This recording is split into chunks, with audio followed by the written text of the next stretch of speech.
It is Friday, February 5th, 2020. It is 8 p.m. Pacific Standard Time, and so you know what time it is. It's time for a little bit of coin metal. And it was a no jujitsu, get your ass kicked out Jujitsu Wednesday. Apparently I was mistaken as to exactly when certain events were going to take place, and an event that I had expected to happen today did not happen today. But, you know, it's a good thing, bad thing. It gives me time to appropriately sift out my week and figure out exactly when I'm going to jiu-jitsu. Because, unfortunately, when this event does take place, and it does take place once a month, it happens to interfere with two specific things that I've kind of built my schedule around. One of them being jiu-jitsu, and the other being this show. And it's very important to me to do both, so it's kind of, it's one of those things that if I didn't feel it was absolutely necessary for cultivating my future prospects or where I see my life continuing to go, I probably wouldn't be doing it. And, you know, that's one of those things that I've gotten maybe a little too jealous about, the use of my time.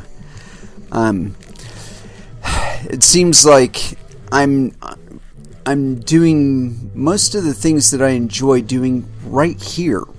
And so when it comes to, you know, going out and doing other things, well, you know, there's other things out there I want to be doing, but they don't necessarily involve the computers or internet or cryptocurrencies or jiu-jitsu or fishing or anything like that. And so, you know, my desire to participate in them isn't exactly as high as it should be. But like I said, there's things that, you know, I want to do in this life that, you know, I've got to do other things to do that. You know, like jiu-jitsu. You know, that's something I've talked about on this show multiple times, where, you know, it was something that had just been calling to me, pretty much shouting in my ear for a good deal of my life. And I really wish that I had taken it more seriously at an earlier period. And, you know, regret is normal, but I mean, this is one of those things that I really felt drawn to. You know, I kept getting invited back to it. I kept getting dragged back to it, and I just didn't do it. You know, and you know, after a while, you know, it's like you can only ignore it for so long. You know, and especially when it's something as intrinsic to my being as this seems to be. You know, I've always had a propensity for grappling, and so in wrestling, and despite the fact that I had shunned both of those things in my life, pretty much my entire life, it caught up to me anyway. You know, and I probably would have been a little more aggressive about getting to it, say, yesterday instead of today. That way, I could have done both the jiu-jitsu and this meeting.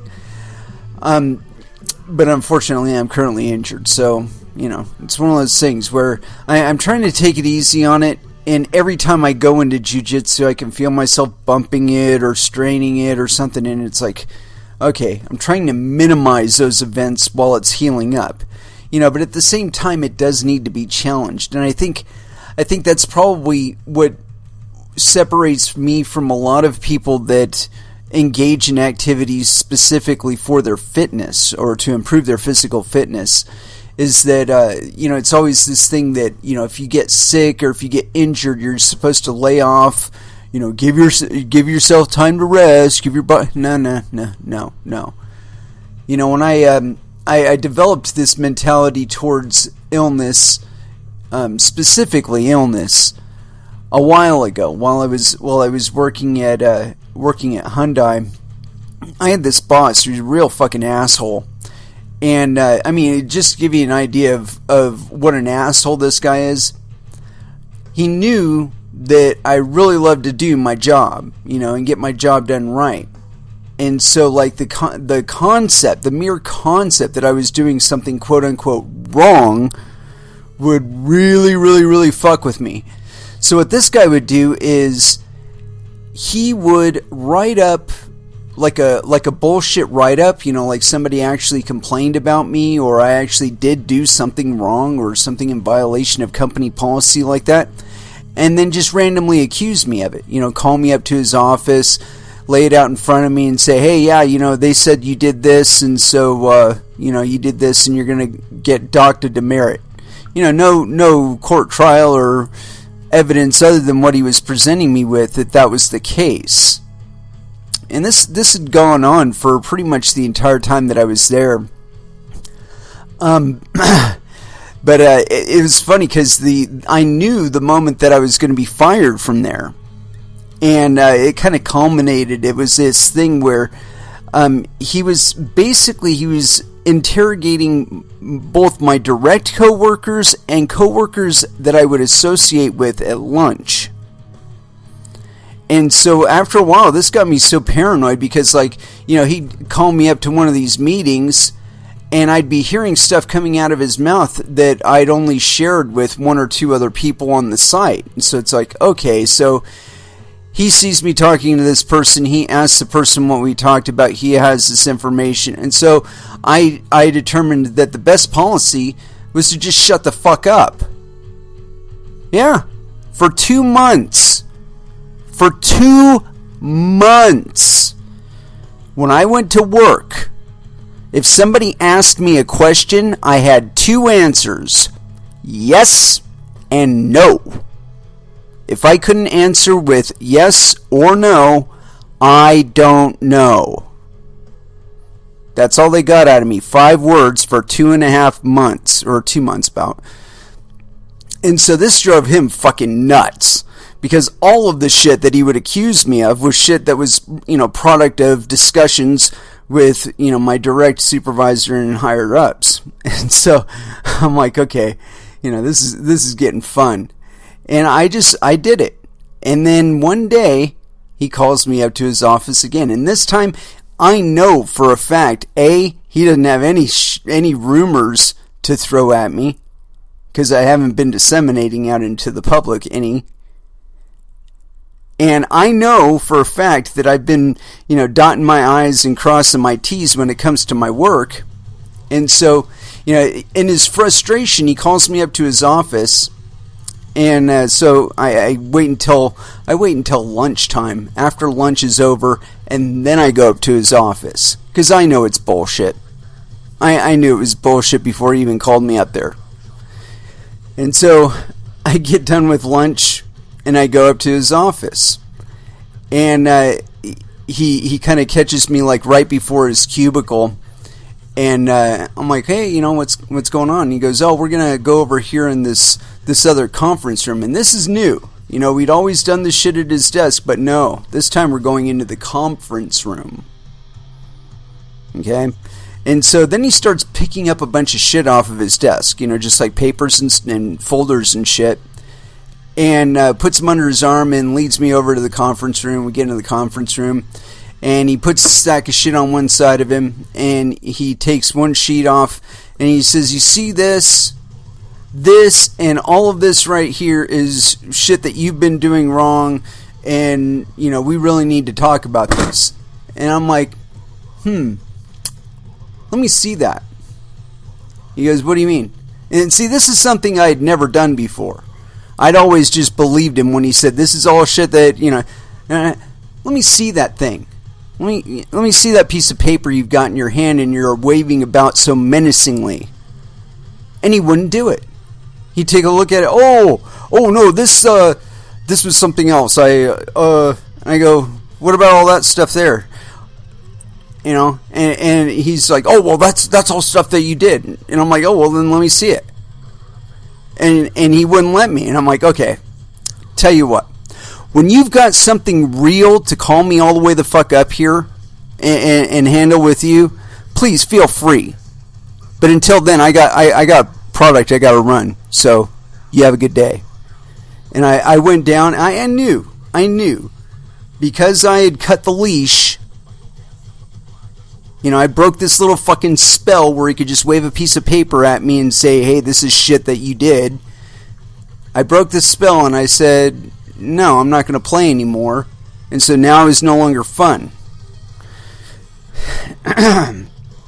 So now, that's the kind of person he is. Just kind of asshole he is. I know I kind of went off on a diatribe there, went through a whole situation, but just to give you an idea of what kind of asshole this guy is. So, less than a week later, I got fired from there. So, yeah, it was a lot of fun. It was one of my favorite jobs, and I did learn a hell of a lot there. Probably would have learned a lot more, and more than likely reported them for software audit with Microsoft or Unix, or whoever was doing Unix at the time. But long and short of it there. But this guy in particular, he had this heart issue. He'd had 3 heart attacks. And I know I went way off in the bushes there just to get back to this. But he had this heart issue. And one day I'm walking up the stairs as he's walking down. And he's hacking his brains out. And I had managed to beat this bug that had been plaguing the fucking place for about a month. And this is a clean room environment. So, if you're passing a bug in a clean room environment, with, centralized air and filtered air and bunny suits and DI water and all this other shit, they go through all of these procedures to limit contamination of product, right? If you're still passing a fucking communicable bug in that kind of atmosphere, that is some pernicious shit, okay? So anyway, I picked it up, and he had told me that he had 3 heart attacks. And see, I beat the shit in about 3 days. But it's because instead of doing what everybody tells you to do, drink some water, sit on the couch, watch TV, go to bed, whatever, rest, I went to the gym, even with a fucking fever. And I know that's not really a good thing to do for the rest of the people there, but I wore my gloves. I had all my sweat gear on, so I wasn't just shedding all over the place. But so anyway, that's just been my mentality when it comes to illness or injury or anything like that, is you do have to train through it. You have to train around it in some cases, but you do have to continue training. Because if you don't, when you come back, you're that much further behind, not only on the thing that you were injured or was holding you back for that period, but everything else too. And you might as well just taken a big old chalkboard, wrote down everything you know about jiu-jitsu or whatever the fuck it is that you do as a fitness exercise, and just erase all that shit when you come back, because you're basically starting with a clean slate. Or more or less clean slate. They tell you that there's some aspect of muscle memory that if you've already hit it, that you'll get back there easier. I find that's true, but it's still an uphill battle for at least the first week or so getting back into something. And I think jiu-jitsu is probably the most forgiving in that, because you really get back the kind of energy that you're putting forward, like I would say probably 80% of the time. But sometimes your opponent has their own gearing in mind, and their own progression and speed of pace and all that. So you do have to be mindful of it. But nonetheless, they'll usually let you get by on whatever pace that you're going at. And so, if you are injured or something like that, you can slow it up a little bit, but just keep moving. Just keep doing something. But like I said, I probably would have been there today, but of course the exception of the fact I thought I'd be going to this other meeting. So, didn't happen. Anyway, let's go ahead and throw down with our first dance. As far as where we're going to go with subject matter, I have one or two tabs already open, so I do have some idea of where I want to go tonight. But yeah, as far as our first dance, I don't know, I kind of play the shit out of that album. I mean, I really do love it, so, we're going to play something from Body Count, but I want to kind of mix it up a little bit. Black Voodoo Sex, First Dance, here on Coin Metal.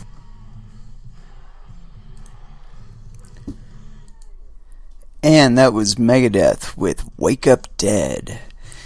Yeah, it looks like my program might be glitching out on me again. Too many fucking browser tabs open on too many browsers. You know how it goes.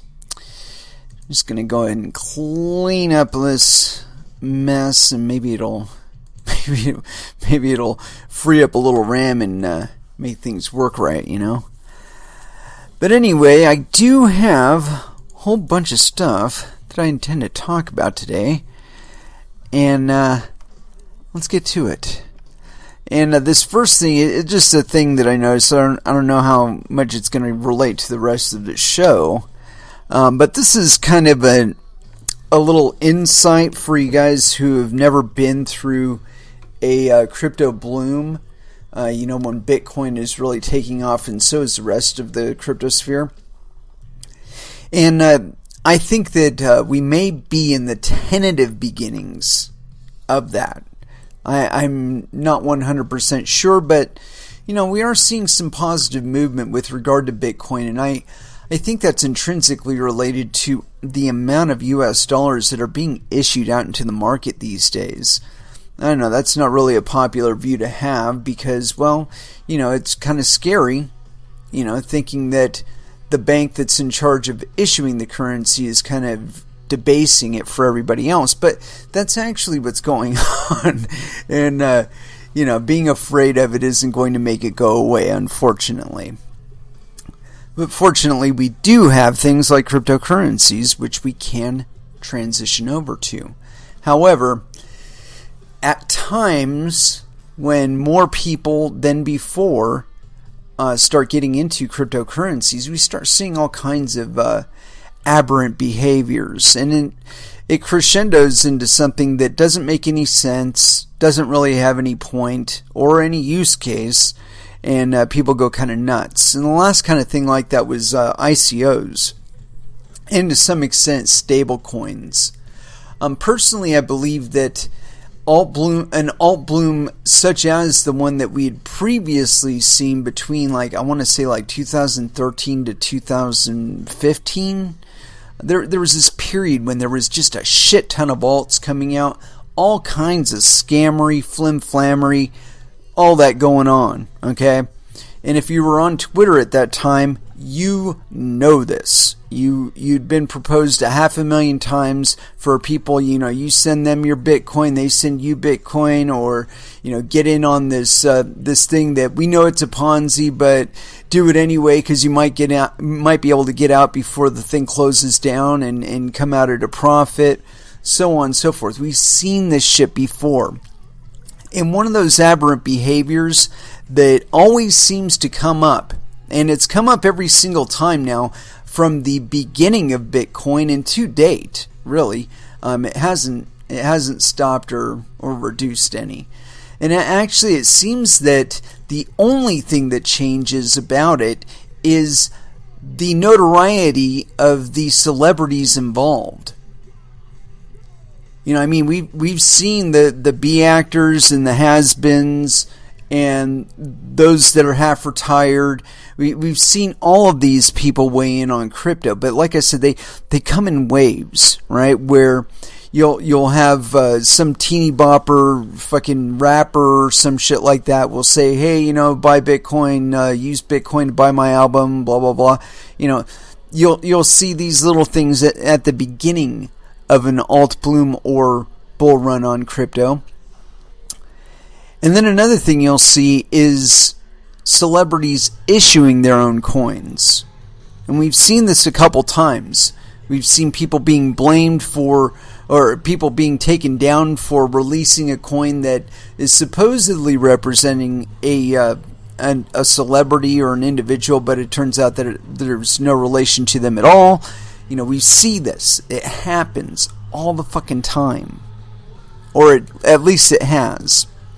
And another thing that we see during these times is celebrities getting involved or putting their names on crypto projects. I think Floyd Mayweather at one point or another got in trouble with the SEC because of this. And a few actors have gotten in trouble for this with the SEC too. And some of the ones that I had noted previously being involved in it, like people like William Shatner, they've just shut the fuck up about it. because their lawyers like, Bill, don't say anything more about crypto. We have no idea what the government is going to do. We have no idea what our legal exposure is here. We have no idea what kind of liability we may be exposing ourselves to. So just shut the fuck up and do not Twitter about cryptocurrencies or anything related to Ethereum or any ICO projects that you think are wonderful or anything. Just shush. I can only assume that's happening because I haven't been seeing very much from Bill. And really the most major quote-unquote celebrity or person of notoriety that is involved in the crypto space is none other than John McAfee. He's probably worldwide the best known celebrity or person of notoriety to be involved in this space, i.e. he had notoriety beforehand or celebrity beforehand, and he kind of latched onto cryptocurrency and got associated with it. He's probably been the one that has been most positively associated with cryptocurrency as well as negatively. But, the only reason I think that he is continuing to be as notorious as he is within the crypto space is because he is currently on the run. He is not within the continental United States, and therefore he will not be prosecuted, or at least it will be delayed until they happen to get a hold of him. Whenever that may happen. I don't know. But anywho, so here's this article. It's on Cointelegraph.com. It's by Mr. Andrew Fenton. And this was authored, I guess, approximately an hour. Yeah, about an hour ago. So yes, penis. Unknown number of Major League ball players lured into crypto Ponzi scheme. Where have we heard that before, right? 2 men charged over an alleged crypto trading Ponzi scheme lured investors, including professional baseball players, with social media posts boasting about their luxurious lifestyles. On January 30th, the Secret Service arrested the Arizona-based founders of Zima Digital Assets, John Michael Caruso, aged 28, and Zachary Salter, aged 27. Caruso commonly refers to himself as Crypto King in social media posts and claims he's been a cryptocurrency investor since 2012. First I've heard of him. He has a criminal history and was last released from prison in late 2017. Yeah, we're not going to judge about the criminal history unless it's like violence against children or women or something like that. Salter is an aspiring R&B singer, spousal abuse, who releases music under the name Sweet Talker, spousal abuse. Despite claiming no taxable income, the pair's extravagant social media posts about their luxury good purchases helped draw in new investors. Oh man, this guy's definitely a wife beater. They were charged with conspiracy to commit wire fraud and money laundering. Unnamed MLB players caught up in scheme. The complaint alleges that Salter and Caruso defrauded more than 90 investors out of at least $7.5 million as of June 2018. That figure includes an unknown number of former pro baseball players and senior citizens. Zima is still actively taking investments, so the total amount lost is unknown. Zima's website claims the firm operates various private funds focusing on investments in cutting-edge technologies, including crypto and other blockchain-based assets. And Caruso and Salter were featured as successful crypto investors in Forbes, Entrepreneur, and Cigar Aficionado. Man, those are real credible fucking news sources here in crypto. A press release that looks an awful lot like an ordinary Business Insider story referred to Caruso as, quote, the Michael Jordan of algorithmic cryptocurrency trading. Oh my god, this guy's... No cryptocurrency purchased. Forensic accountants believe that none of the money Zima took from its would-be investors was actually invested in cryptocurrency. The pair instead used the money to live it up, spending $350,000 on luxury car rentals and another $610,000 on private jets, a mansion rental dubbed the Crypto Castle, as well as a variety of jewelry and designer clothing. Caruso had a fleet of luxury cars, including a Lamborghini, and the pair lost $830,000 between the 134 hours of gambling at Las Vegas casinos. They frequently posted about their lifestyles on Instagram and Facebook, including a video suggesting Zima had $1 billion in assets under management. They used direct messaging on the platforms to contact potential investors. Their victims include former Major League Baseball players and their families, along with a 76-year-old man who lost $200,000 and an 86-year-old who lost $50,000. An investigation found that $1.9 million of the funds was paid back to investors in the form of, quote, returns. The pattern of investor payments against investor payouts with no investment of funds is consistent with a Ponzi scheme, the court filings show. Anybody who invested money with the scheme is urged to contact the U.S. Secret Service Phoenix Field Office at a number that I'm not going to read here. Oh my God. We're actually going to read the next article, even though it's got nothing to do with that, but we're not going to read it at the moment.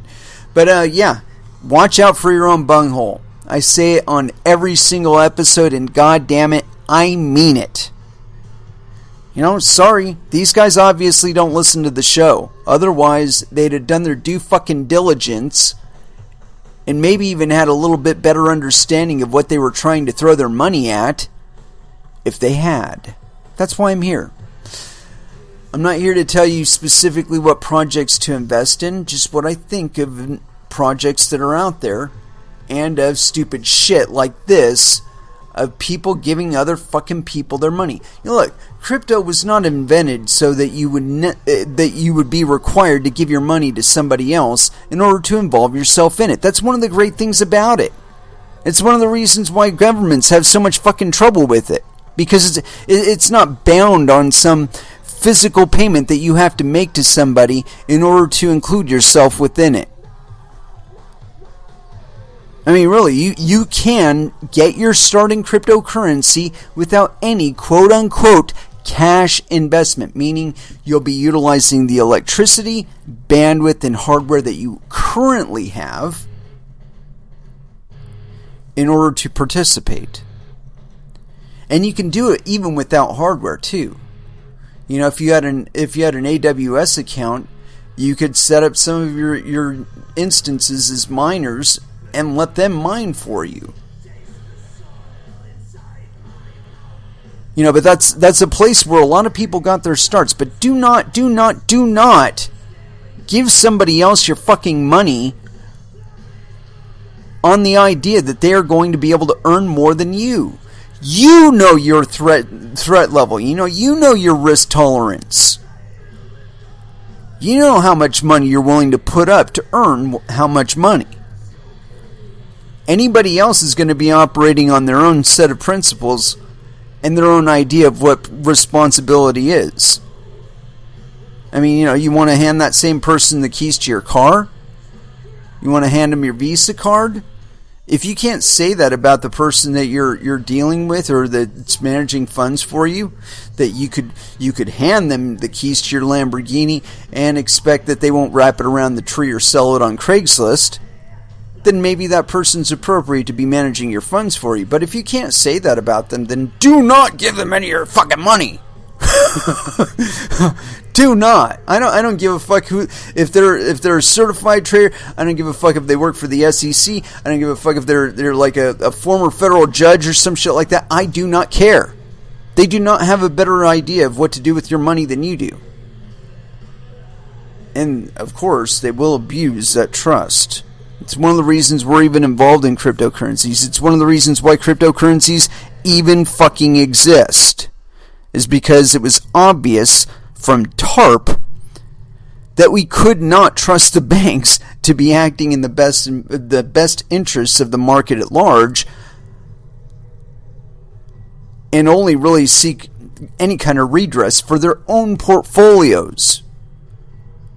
Their own compensation, not the compensation of everybody else who lost their home, who lost their house, who lost their retirement plan. No, fuck all those people.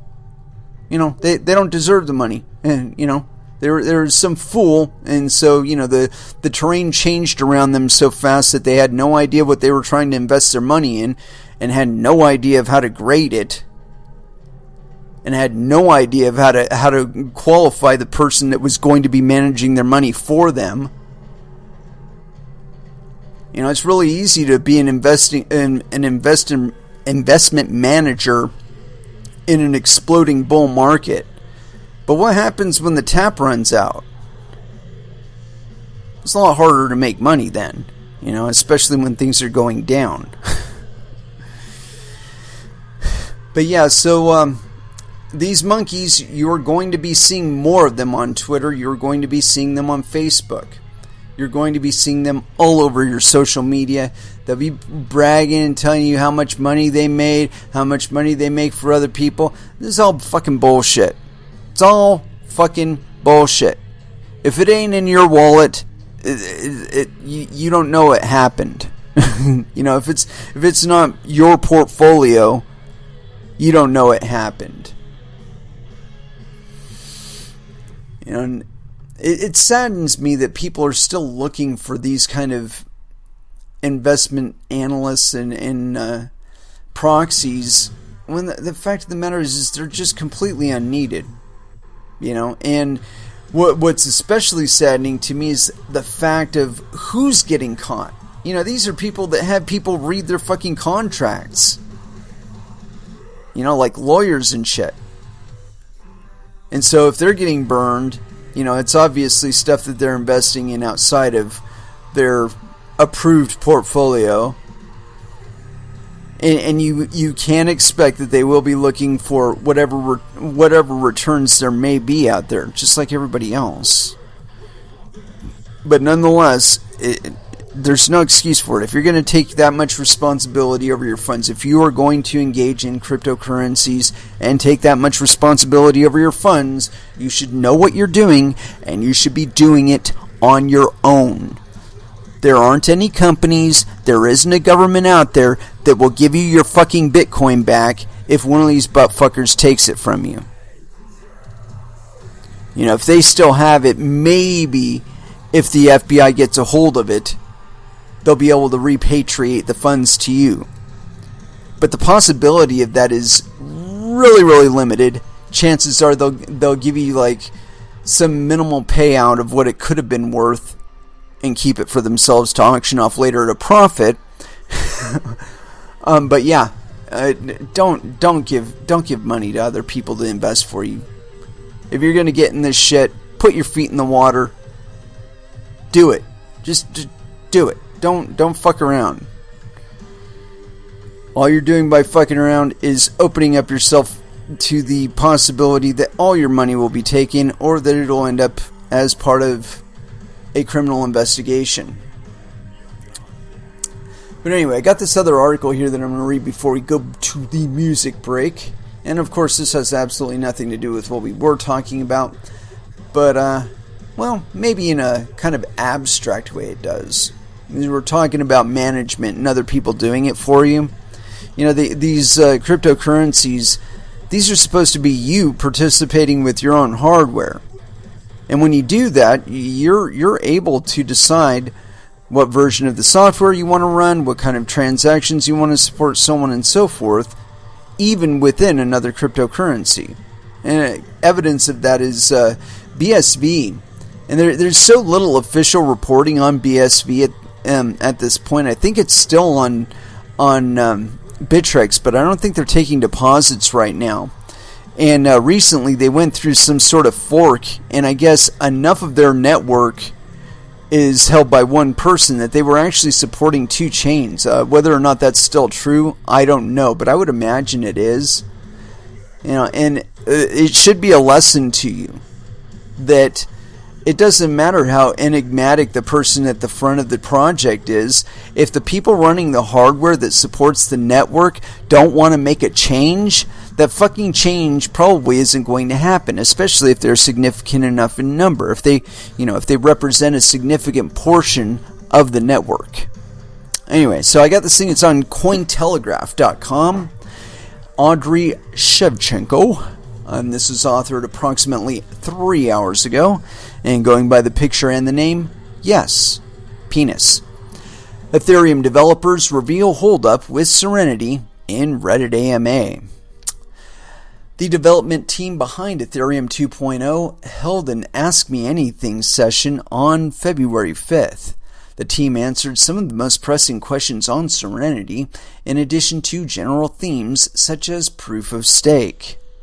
There have been 2 other such sessions, 6 months and 1 year ago, respectively. While no groundbreaking changes occurred since the last AMA, the team is making concrete steps toward Ethereum's scalability. Phase 0 to come in 2020. Answering questions on what has changed in Ethereum 2.0 since the last AMA in June, the team generally agreed that most features remained the same, though they had committed to the earlier 0.8 Serenity specification. This later changed as the 1.0 was revealed. Danny Ryan from Ethereum Foundation elaborated, quote, "Feature-wise, not a lot has changed since June, but it was a little too early to commit to the freeze fully. Since then, the primary changes to the beacon chain have been for the better. Avoid invalid price holder specs for Phase 1, move unnecessary complexity, ergo some early optimizations for light clients, to Phase 1 when we actually need it, and polish what is there." Most community members were concerned about the deadline for the first step in Ethereum 2.0, Phase 0. This would introduce the beacon chain, the first to include proof-of-stake validation. Justin Drake explained that the majority of the steps remaining are audits of existing code. The deposit contract, which would handle the staking funds... What the fuck? The staking funds is about to be deployed. The deposit user interface will still need to be completed and audited, which the devs estimated will take 3 months. Ethereum 2.0 clients are being developed in parallel and still need to, quote, work on production quality. The polishing and testing procedure is set to take about 3 months as well, though he noted that these are approximate estimates.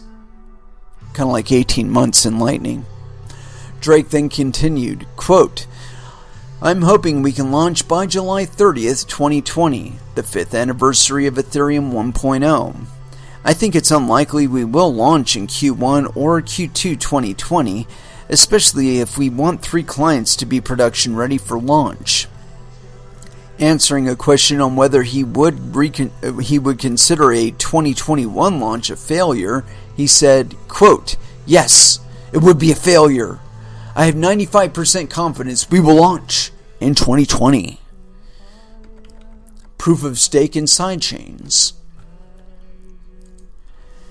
As the Ethereum community undergoes the transition to POS, which hasn't happened yet, some people remain skeptical. One user voiced concerns about the increasing wealth disparity in a staking model as, quote, "it rewards the wealthy for having more money." Danny Ryan argued that POS is in fact fairer than proof of work. Quote, "In both cases, the owning of an asset allows for seeking gains on that asset. The difference between the two is that in POS, the mapping of capital to gains is much more direct and fair. i.e. buy token, lock token, perform duties, gain X. Mining, he maintained, favors participants with special benefits, such as early access to hardware and bulk discounts, which have little to do with the protocol itself. Pfft. Hey asshole, where does the protocol run? Oh yeah, on the hardware that you just said doesn't matter too much. The discussion touched upon sidechain scaling, with some users expressing concerns as to how Ethereum scalability in light of 2.0 delays. Vitalik Buterin pointed to Ethereum 1.x as an interim solution, while being confident in roll-up technologies being released. Quote, The Istanbul fork reducing gas costs of call data to 16 per byte is a huge boon for ZK Rollup and Optimistic Rollup, increasing the theoretical max throughput of both to 2,500 transactions per second. Quote, So I'm not too worried about scaling overall, he concluded. The Ethereum community has recently transitioned to a new family of sidechain scaling solution called rollups. Though Optimistic Rollup is considered the favorite, Justin Drake also shared his enthusiasm with zero-knowledge rollups. Quote, I'm personally hugely bullish on ZK rollups, and more generally using snarks for scaling. With Ethereum 2, we'll have plenty of data availability, so there's less of a need for data availability solutions such as plasma and state channels. With the research for Phase 0 and Phase 1 essentially done, I'm spending significant time on snarks. One user also mentioned plasma, asking if the technology is dead after several articles reported this may be the case. The team did not directly answer the question, noting that, quote, Ethereum is agnostic to the Layer 2 protocols that are built on it. Though the team did not confirm the rumors, they did not deny them either, pointing to a likely disillusionment with the technology. Finally, when asked about how Ethereum 1.0 will transition into Serenity, the team revealed that it will initially be one of the shards. Quote, the current plan is that Ethereum 1 will continue to run as a shard of ETH 2. This might be phased out once all the technology exists to make it an execution environment. Okay, I can tell you why right here this is all going to fall flat on its face. They can't transition to Ethereum 2.0 because Ethereum 2.0 is POS. Ethereum is a proof of work coin. You know, I mean, the idea that they've got is basically that they're going to transition the entire network over to POS without involving the decisions of the network. And this is completely fallacious. Anybody even holding this idea is a fucking idiot. Sorry. You know, it's like this. What if I were to log onto your computer right now and try to install Mac OS on it? I don't care what's existing on it right now. I'm just going to turn it to Mac OS. You know, if you even had a clue that I was intruding your system, what the fuck would you do? Would you just let me transition it over to Mac OS and just tell you to fuck yourself if you didn't like it? Or would you tell me to fuck off, boot me the fuck off your system, and keep running your current OS? It doesn't matter what I want, it matters what you want, because why? It's your fucking hardware. You know, they've gotten us used to this idea that they could just upload improvements, updates, upgrades. Oh yeah, it's an upgrade. It doesn't matter if it's ruining your user experience or if it's changing everything in the background. No, it's an upgrade. Well, you know, when we're talking about a cryptocurrency network such as Ethereum or Bitcoin, it's not up to the people that are writing the fucking software to tell you what to upgrade. And BSV is currently experiencing this. They've had like the ultimate in, how should I say this? Because I think the guy's just a raging sociopath. A smart one, very educated, but sociopath just the same. They've had him kind of guiding the network around by the nostrils, to at least to the credit of the media indicating as much. I mean, at one point or another, I'm sure he had such messianic pull that he could tell the miners, hey, we need you to do this update. We're going to fork. Just do it. And they would do it. But that's kind of gone away with him in court and all that. Plus, he's lost a lot of his shine. And as a matter of fact, it seems to me, at least over the last couple months, the BSV community has been trying to disassociate themselves with Craig. And I find that really hilarious, because for the first 2 years of Bitcoin Cash SV's existence, they've had that man as their face. If you were to ask anybody, who's running BSV, they'd say, "Oh, Craig is." He's been the representative of BSV to the rest of the world. And now he's in court, and so now they're deciding, well, maybe that's not such a wonderful idea because it makes us look like a bunch of assholes. And so we're going to branch off and be ourselves, away from him, right? But a lot of the network just decided, no, I don't want to do that. It kind of indicates how centralized their network really was.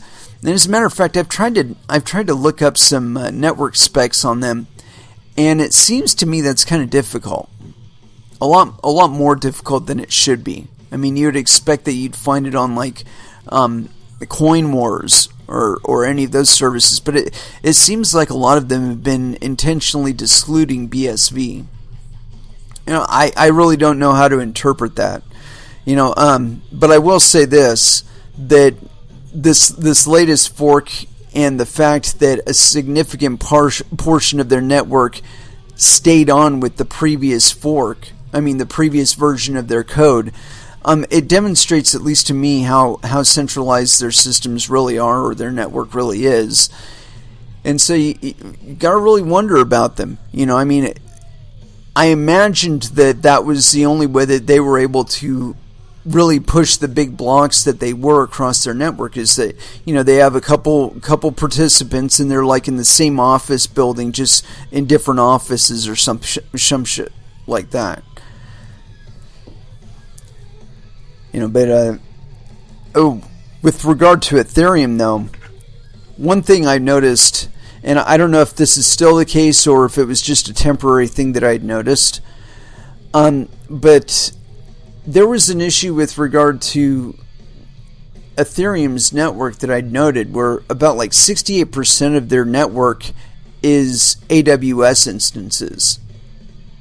And they still can't manage that transition over to POS. I don't know if that's counting all of the little ICO projects and other bullshit that's been built on top of Ethereum or what. I would suspect that's probably the case. But the fact, like I said, that most of their network is AWS instances, I think what they're trying to do is this, that they're trying to stall until enough of the proof of work miners drop off of their network for them to be able to take over and push through the change to a POS system and not even have to worry about their network. The problem is that their coin is still kind of profitable, and so people will continue to mine it. That gas is worth something to the projects that are built on top of Ethereum. Anyway, let's go ahead and throw back down into some music, and let's see where we want to go from there. What have I not played in a long time? Here we go. Let me find it. There's one song I really, really like by these guys. And there it is. Here it is. Overkill. Welcome to the Garden State. here on Coin Metal.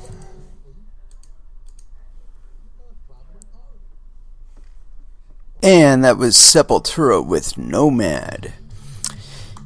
Yeah, it seems there's a gentleman in the, or somebody in the, what do you call it, the, not Discord, the other one, Telegram chat room that's having some issues with his wallet. These things happen. Usually the biggest issues with wallets in any cryptocurrency is usually people download them and they don't sync them or check to see how many peers they're connected to. See how many connections they have. And I'm trying to help this guy out.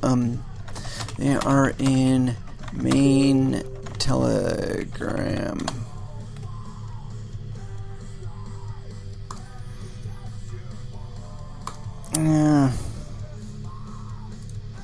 Let's see here.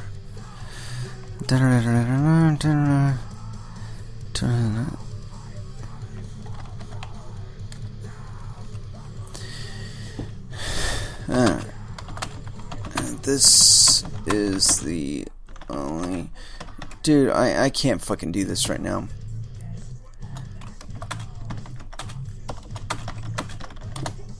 Alright. I'm doing live show ATM. Listen in if you want. Your crypto.com. Alright. So anyway, back to what we were talking about. I was hunting around for some stuff to kind of fill out the evening. And we've been talking a little bit about kind of extra interested people, or how should I put this? Developers kind of trying to think that, or thinking that they've got, you don't really matter. It's their vision for how the software should go, and their vision for how these projects should go. And your participation really doesn't matter too much to them. And so I've got this other article here. It's on Cointelegraph.com. Lightning Labs secures $10 million in investments, releases beta of first paid product. That's what I got into Bitcoin for, right? And this is by Anna Alexander, and this is authored approximately 11 hours ago, so no penis. Lightning Labs, the developer of the high-speed transaction protocol Lightning Network LN, has secured $10 million in Series A funding round. The news was announced by Lightning Labs CEO and co-founder Elizabeth Stark in a blog post on February 5th. The company plans to allocate the raised funds to further development of the Lightning payments technology and scaling of its developer ecosystem. Release of Lightning Labs' first paid product. In the same announcement, Lightning Labs also introduced the beta version of Lightning Loop, the company's first paid product. Lightning Loop aims to help startups, node operators, and users send and receive on Lightning more efficiently, wherein users can transfer funds between the Bitcoin blockchain and the LN in a non-custodial manner. That doesn't make any fucking sense. Stark also revealed that the company has seen over 30 companies that integrated its node monitoring tool called LND so far, which allows node operators to monitor node usage in real time. Network reportedly motivated the developers to create a tool for preemptively spotting node and network issues. Cointelegraph reached out to Stark for comment, but had received no response as of press time. And this is fucking glitching out on me again. God damn it. And it's weird because I've closed so many of my tabs. Let's go ahead and close that one and leave the page. We'll go ahead and close this one too because we don't need it open. And we're going to go ahead and close that one. I'm trying to clean up my my RAM here so that it'll actually function. Here we go. Come on. Apparently that hasn't cleared up enough RAM to fully get this thing back into gear. Not yet, at least. You know what? I'm going to go ahead and bail on the program and then come back to it. I'm going to close it and reopen it. Son of a bitch. I hate that. Hate it. Apparently I had to flush things out, get things going again. But there we go. Now we ought to be good. I hope. Maybe. Possibly. Anyway. So where was I on this fucking thing? Lightning Labs. Okay. Yeah, Cointelegraph reached out to Stark for comment, but received no response as of press time. This article will be updated pending a response. Efforts to speed up blockchain-based transactions. Lightning Network is designed to speed up blockchain-based transactions. No, it's not. It adds another layer to Bitcoin's blockchain. No, it doesn't. And enables users to create payment channels between any two parties on that extra layer. These channels can exist for as long as required, and because they're set up between two people, transactions will be almost instant, and the fees will be extremely low or even non-existent. But not forever. Over the years, the Bitcoin community has come up with various proposals on how to improve Bitcoin's scalability. They have yet to reach a resounding consensus, and they never will. Early in February, a group of researchers at the Massachusetts Institute of Technology revealed the creation of a new cryptocurrency routing scheme to speed up blockchain-based transactions.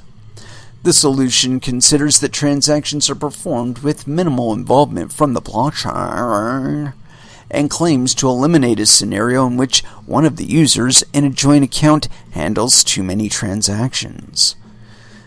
Who gives a fuck? You know, the fact of the matter is this all this off-chain shit, it goes from being transparent and on the blockchain, on the Bitcoin blockchain specifically, to off into somebody's wallet.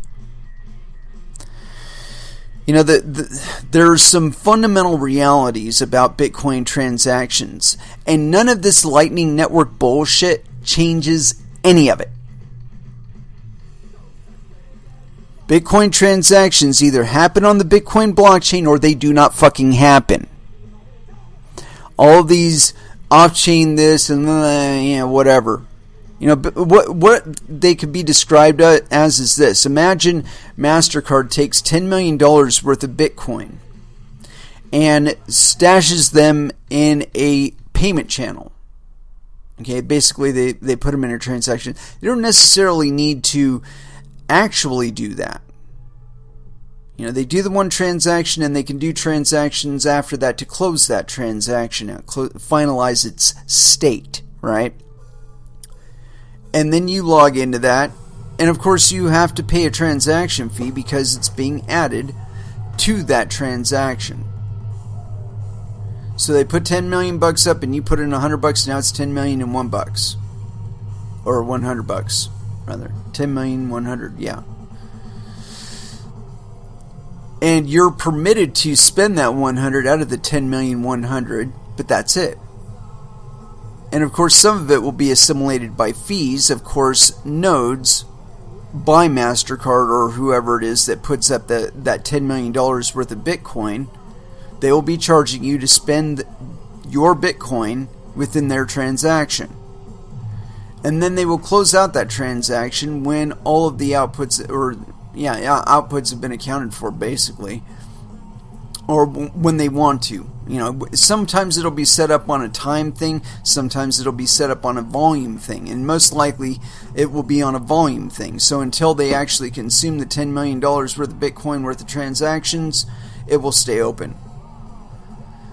Even if it's closing on its own, it's still going to have a transaction fee associated with it. And so, that transaction fee will have to be sucked up by everybody else participating on that network or on that transaction. So, you know, MasterCard, all of their customers, if they're transacting in Bitcoin through Lightning channels or through the payment channel that's been opened by them,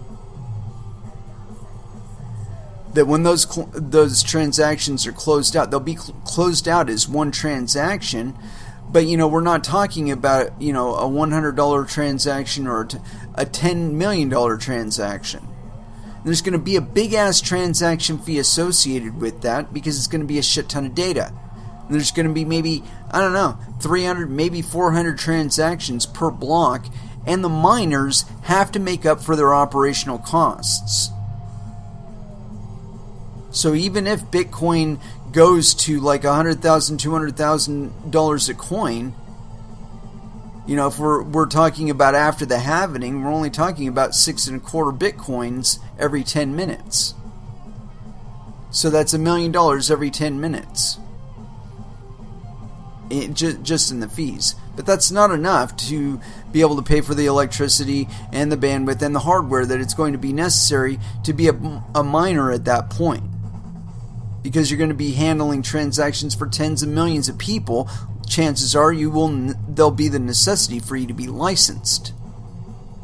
And see, this is the kind of thing that people aren't really taking into account when they really are taking it into account and really counting on it. One of the two. Most of the users are completely unaware of how that will affect the network and how it will affect their ability to use Bitcoin. But the people that are on the other side of it, these motherfuckers, like what this article is written about, Lightning Labs, they're fully aware of it. They're aware that once this thing gets out of the testing phase, anybody that's involved in it, as so much as a node, is going to be required to have some sort of license. At least for the vast majority of the jurisdictions that their Lightning Network bullshit is happening within. My opinion is basically that this is a two-pronged attack. The whole fucking off-chain bullshit is a two-pronged attack on Bitcoin. It's a two-pronged attack on all of the principles that Bitcoin was set up on. It takes something transparent and makes it at least, opaque, because the means of tracking it for real, in real time, are being circumvented just for you to participate in this, just for you to spend your Bitcoin. You're supposed to be spending it directly on chain. You're actually supposed to even be part of the network. Supposed to be running a miner of your own and conducting the transactions on your own node. But most people aren't doing that. And there's this idea that that's okay and that we're going to be able to handle the entire world's all of their transactions on the Bitcoin network. Only they're planning to do it by taking most of the transaction activity off of the Bitcoin network and keeping the Bitcoin network as something like the Swift network. The problem with that is that the software that all of this stuff is dependent on runs on computers circa like 2000. If it was hardware made after the year 2000, chances are you can get some sort of mining software to run on it. And with that being the reality, that we don't really need ASICs in order to have a global payment network, when that becomes more apparent to people, I think the likelihood of people utilizing Lightning Network will go way down. Because why are you going to give your Bitcoin to Lightning Labs when you could be transacting it as a smaller coin that you yourself mined on a network that you yourself are a part of? That's what Bitcoin was created to do. All this store of value bullshit. Fuck that. It's all bullshit. And just to give you an idea of how far these guys are wanting to go away from everything that Bitcoin was started to do, that was created to do, I got this thing here. It's on cryptobrowser.io. Tether launches physical gold-backed stablecoin dubbed Tether Gold, XAUT. And this is authored on January 24th, 2020 by Jane Whitmore. And I know that's a little bit old, but just the same, I think it bears some air here. One of the most controversial stablecoin projects to date, Tether, surprisingly announced the release of their gold-backed stablecoin, Tether Gold. These solid London good delivery gold bars will be stored in a Swiss bank. TG Commodities Limited, the owner of both Tether, USD... What? That's weird. Tether was owned by iFinex. How did TG Commodities Limited come into it? The owner of both Tether USDT and Tether Gold, XAUT, explained that the increasing demand for digital representations of traditional assets has led to the launch of this project. Tether Gold gives direct exposure to the price of digital gold as opposed to XAU exchange-traded funds. Also, the transaction utility of XAUT is very high, in contrast to the cumbersome process of buying, processing, and storing physical gold bars, one Tether Gold white paper explains. Oh man, I might actually want to read that. The new stablecoin is going to bring a fresh look on traditional gold markets, making it possible for non-institutional market players to buy and trade with real gold. XAUT is set to copy most of Tether's USDT functionality, but with a different issuing entity. As with Tether Gold's brother, the XAU tokens would coexist as a set of ERC20 tokens on Ethereum's blockchain, as well as TRC20 tokens on the Tron blockchain. One of the most exciting features of XAUT is that each token is going to represent a real 50 troy ounce gold bar. Each bar will have a serial number which can be checked on Tether Gold's website. Oh god, this is fucking hilarious. Tether also explained that despite being able to be fractionalized up to 0.000001 XAUT, the minimum entry amount is set to 50 XAUT, which resembles 50 troy ounces of fine gold, worth around $75,000 as of press time. However, Tether also noted that Exchange would be able to sell fractionalized tokens on their platforms. For now, only Bitfinex and RenRenBit support the new stablecoin, with more exchanges coming in soon. Furthermore, Tether's CTO, Paolo Ardoino, stated that the new stablecoin is going to, quote, deal with high storage costs and access restrictions when it comes to buying and keeping physical gold. Also, we provide traditional gold with high mobility and enhanced liquidity. Tether disclosed that transactions are going to be free, with zero custody fees. Only purchases and redemption will be feed, with a single 25 basis point charge for acquiring XAUT from Tether Gold, as well as some fees on withdrawals. However, redemption seems harder than it sounds. Users have to apply for a verified TG Commodities limited account. Also, users have to accumulate one entire gold bar worth of XAUT to cash out for real gold. In order to receive the bar, the users have to point a location in Switzerland where the gold will be transferred. The other option is to request Tether to actually sell the bar of gold and receive the fiat amount. The fee for transportation or selling physical gold is also 25 basis points. Given the amount of controversy and speculations against Tether, their new venture may either prove to be a successful way to bring physical gold closer to the crypto enthusiasts or spark flames of disbelief in such undertaking. Nevertheless, gold is more and more utilized as a medium to store value. Physical gold managed to record a 22.32 price increase over the past 12 months, currently trading at $1,561.38 per troy ounce. Yeah. These guys are full of shit, and it seems to me that they're dipping into another confidence pool for liquidity. Let me explain what I mean there, is that they don't have the fucking gold. They don't have the US dollars either. They have collateralized debts that they're counting as US dollars, that somebody is willing to honor as US dollars.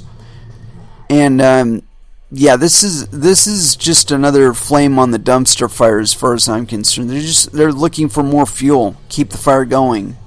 They can't do it under Tether alone. They can't keep faking out the entire global economy and saying, hey man, we're able to keep a 1-to-1 pairing against our Tether and Bitcoin and dollars. And we can do that. Nobody else can, but we can. The fact is they aren't.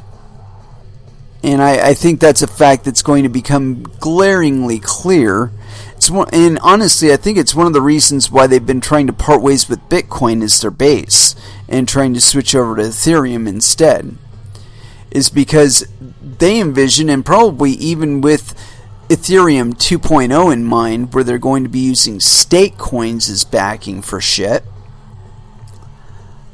that they're counting on this transition, that they're going to be able to transition over to a blockchain where they can make synthetic coins without putting up any kind of liquidity on the other end of it, any kind of collateral on the other end of it, claim that they have the collateral, and that the token actually represents a sum of that collateral that's exchangeable for that collateral. Again, they're just fucking jerking off. They're jerking off. They don't have the gold. They don't have the US dollars. And as a matter of fact, I think the fact that they were hung to Bitcoin for so long has caused them some real issues. And I think if Ethereum stays as a proof of work coin, that they're going to transition entirely off of Ethereum too. See, I think what would have made Tether's Ponzi scheme even more apparent is the halvening of Bitcoin. When that happens, they're definitely not going to be able to redeem on their Bitcoin-based Tether, either in dollars or Bitcoin. Not going to have the liquidity available for either one. But yeah, I definitely think that they're probably in trouble, and it's one of the reasons I think that they're going over to this kind of project. And as a matter of fact, I don't think they're the only ones.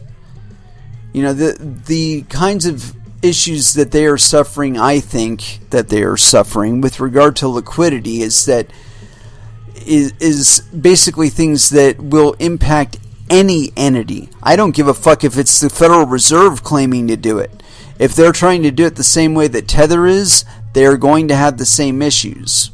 And as a matter of fact, I think any custodian that's having to be registered or licensed in any way, shape, or form is going to experience the same issue.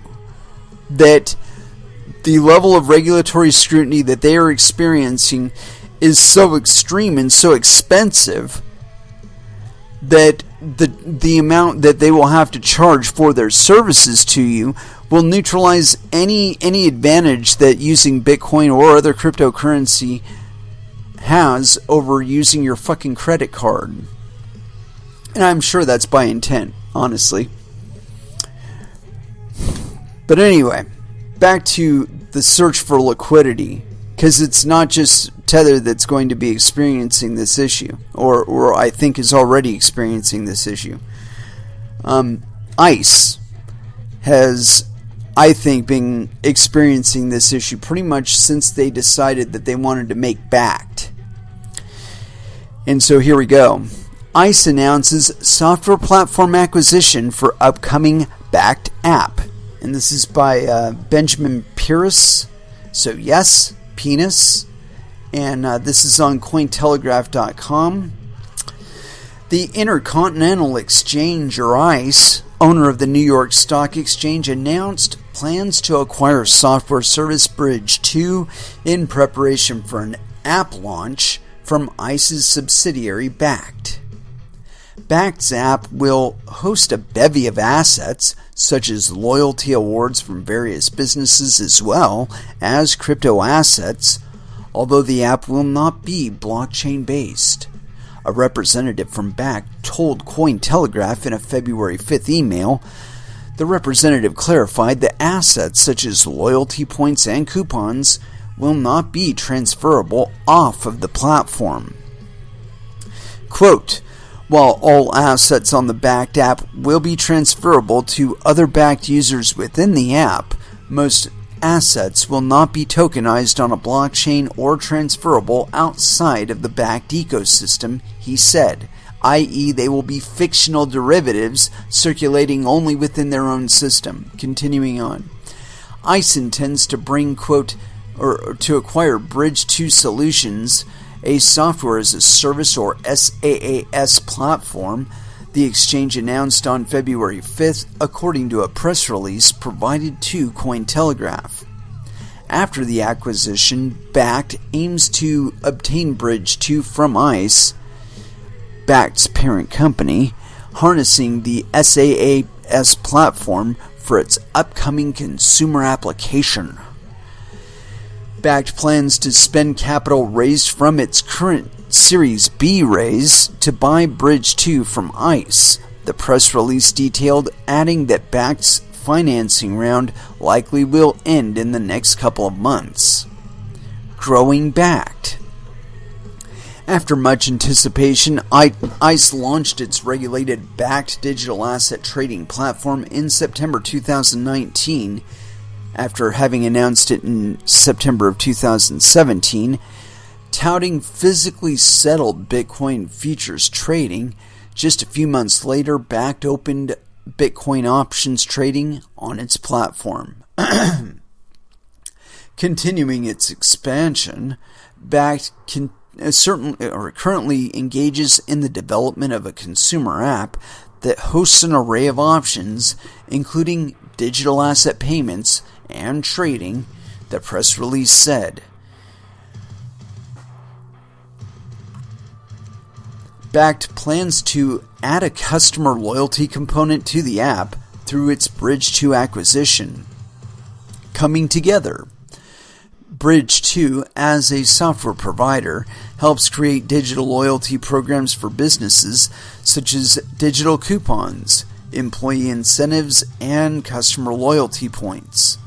Bridge 2, quote, powers programs for 7 of the top 10 financial institutions and 4,500 loyalty, incentive, and employee perk programs for companies across a wide spectrum of industries, the press release noted. Incorporating Bridge 2's expertise, Bakkt plans for its consumer app to have a broad spectrum of use cases, Bakkt CEO Mike Blandinas said in the press release, quote, while the launch of the Bakkt app, we will for the first, or with the launch of the Bakkt app, we will for the first time offer consumers a robust platform to consolidate and use all of their loyalty points, or all of their digital assets from crypto to loyalty points to in-game tokens in one user-friendly wallet. According to the details shared with Fortune, Bakkt aims for high utility in its new app. App users can reportedly use customer rewards, coupons, loyalty points from various companies as cash, consolidated in one sum in Bakkt's app. Adding companies. In another effort of expansion, ICE also contacted eBay, offering over $30 billion for the e-commerce powerhouse, according to a February 4th brief from the Wall Street Journal. ICE and eBay are not officially negotiating at this time. Wow. Apparently, ICE tried to buy eBay. You know, I would think at some point or another that antitrust regulations would start coming into the fold here. You know, especially with companies like ICE. I mean, ICE, they own the New York Stock Exchange, for Christ's sake. It's one of the biggest exchanges on the planet. They own it. And I think the likelihood is that most of the liquidity that they're operating off of is most likely on somebody else's books as an asset. You know, that they're running like hedge funds or some shit like that, and they're managing liquidity for hundreds, if not thousands, of other entities that are in turn handling the finances of hundreds of thousands, if not millions of people. And they're using those funds as collateral on the back of Bakkt. You know, where they're saying, hey, you know, we're worth, you know, $75 billion. You're not really. You know, you're worth $75 billion of other people's money. Or maybe, you know, $70 billion worth of other people's money and $5 billion of your own. But this fictional ride that these people are wanting to just shift over into tokens and have you trading them for coins that are actually mined when they don't represent anything other than a debt somebody owes somebody else. I think that whole charade is going to fucking end. I really do. I think it's going to come collapsing down in a fiery fucking heap and fuck everybody involved in the ass on the way down. But those of us who are investing in projects that have networks out there that are mining the fucking coins, I think we'll weather that particular storm. How we're able to keep a hold of our funds afterward, well, that's anybody else's guess. Let's go ahead and throw back down into some music. And I haven't been playing any Cavalera Conspiracy, so here it is, Inflicted, here on Coin Metal.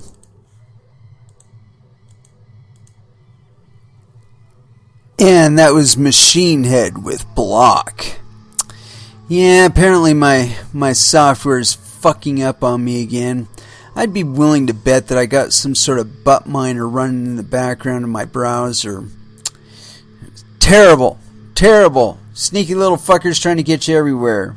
You know, if they're not trying to get you in the front, but trying to rip you off, they're trying to get you in the back with stuffing some fucking Trojan software on your shit and fucking you up from behind closed doors.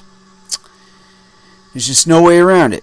You know, it's part of the issue with taking responsibility over your own funds. It doesn't reduce the number of people that are trying to get them. Well, actually it might in the longer term. But it certainly does make them a little more vicious, a little more sneaky and conniving about getting to them. At least in the meantime. Now, I expect this to change over time as we get less and less people out there with the idea in mind that their way to make money is to make money off of you using your money, and start getting to the idea of making money by providing an actual good or service that's simple enough and easy enough for them to do on a global basis. And this is really where I think cryptocurrencies will come in the longer term. And as more people do adopt that as a means of accruing additional income, they're going to shift away from trying to steal money from you. You know, mostly what makes the difference between a criminal and a non-criminal is the fact that a government hasn't made it illegal yet. That's it. And due to the nature of cryptocurrencies, I don't really foresee a point in the future where what we are doing here is going to be deemed illegal. If anything, I think it will become more liberalized over time, because politicians will finally see how this makes everything so much better than it currently is. And it is with that I'd like to close out this episode. Thank you very much for listening. I certainly do appreciate the support. We will be back again on Friday at 8 p.m. Pacific Standard Time, and so until then, I want y'all to trade safe. Do your homework! And watch out for your own bunghole, because nobody else is going to do it for you. And as far as our last dance is concerned, I think that this is where a lot of the rent suckers are going to be ending up living, and it's only because it's more expensive to do business through them than without them. And so here it is, The Last Dance, The Future That Never Was, by Powerman 5000. Thank you again for listening, and y'all have an excellent evening. Good night.